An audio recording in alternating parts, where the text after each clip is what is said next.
back, apparently you didn't want to go into business. You wanted to be a doctor and follow in your grandfather's footsteps, but your dad put his foot down and said, nah, this boy is going to be a businessman. Just before my father died, I had worked for 3.5 years in the United States. And I learned a lot during my experience there.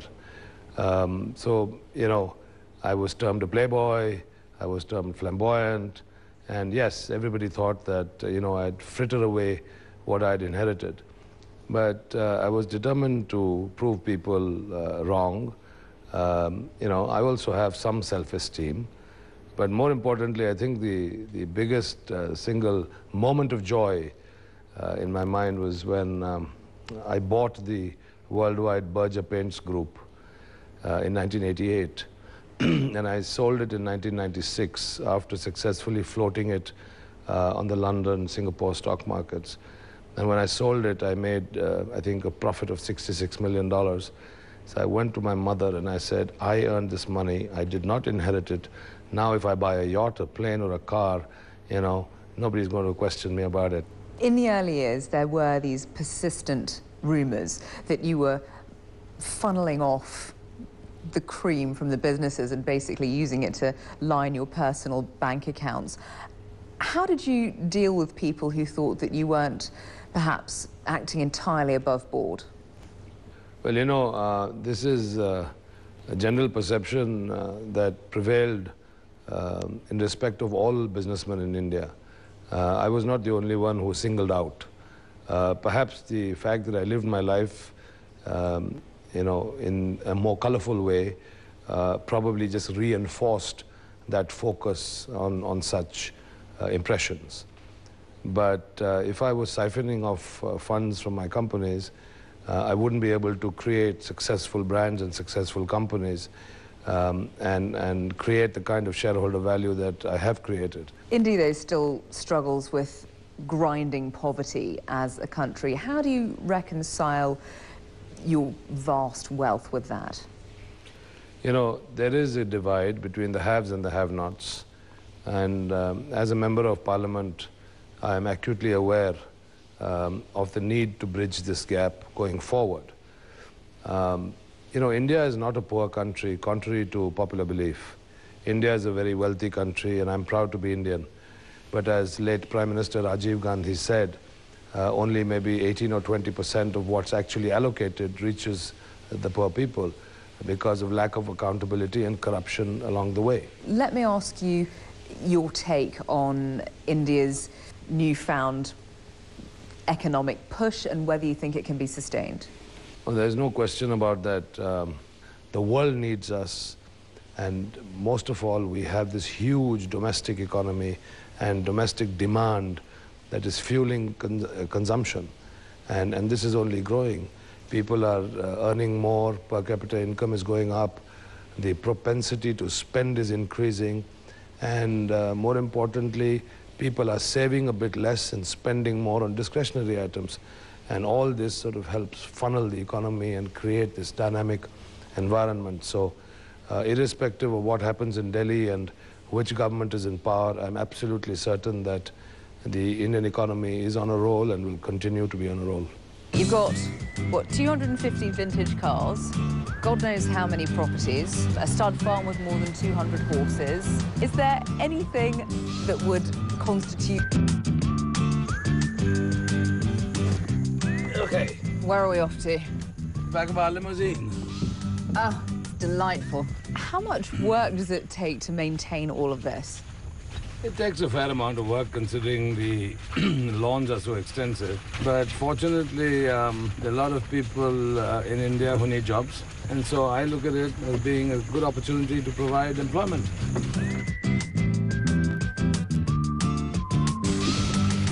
It's so peaceful and so tranquil. This must be a real sanctuary for you to come to.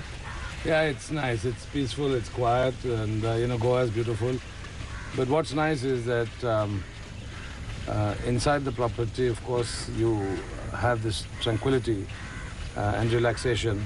And if you get out of the gate, that's when all the sort of Goan actions start. Right. And Goa is a fun place. The Goans are fun people. Do you ever bother going to discotheques and bars here? Because you've got all that back at the pad. Yes, I do, but you know, it's nice to get out sometimes. The only trouble I have getting out and going out is the security. So, you know, you have armed police and stuff like that.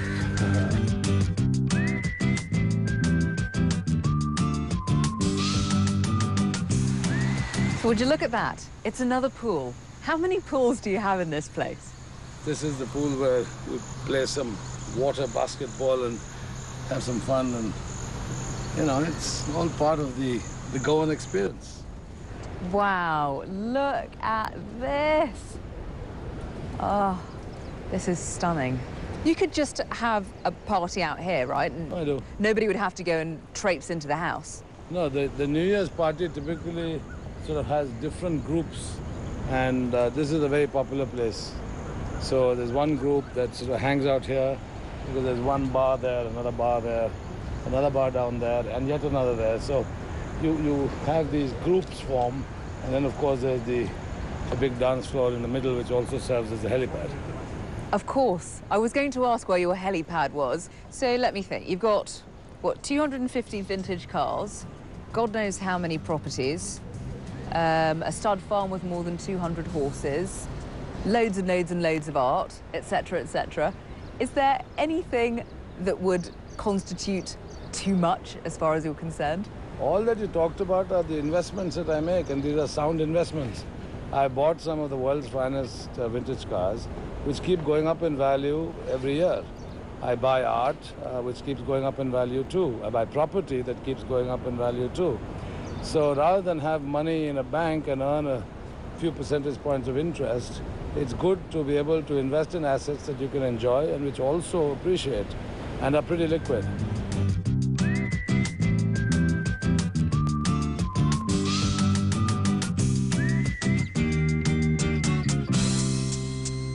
Give us an idea of what your work day entails.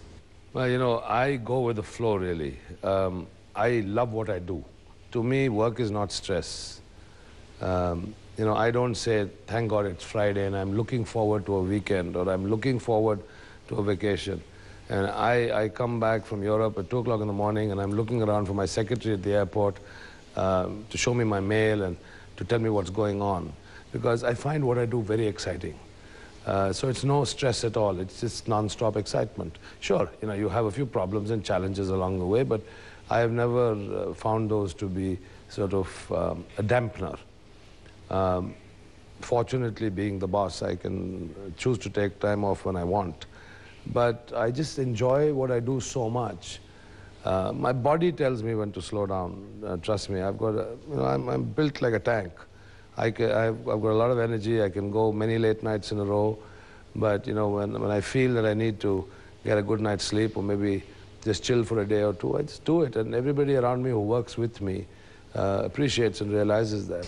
You've been doing what you do for many years now. How has your approach to business changed, do you think, over time?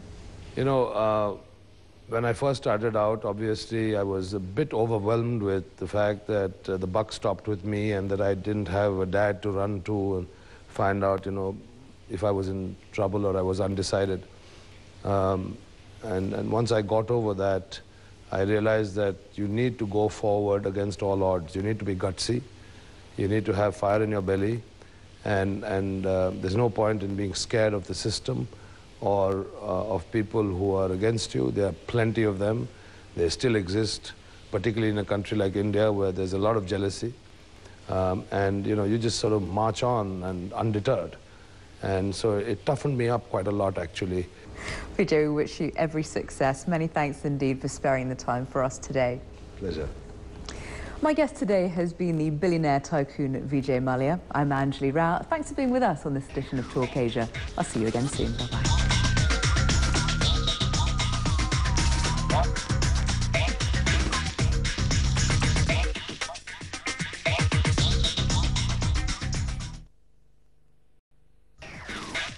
Talk Asia, in association with Nikon.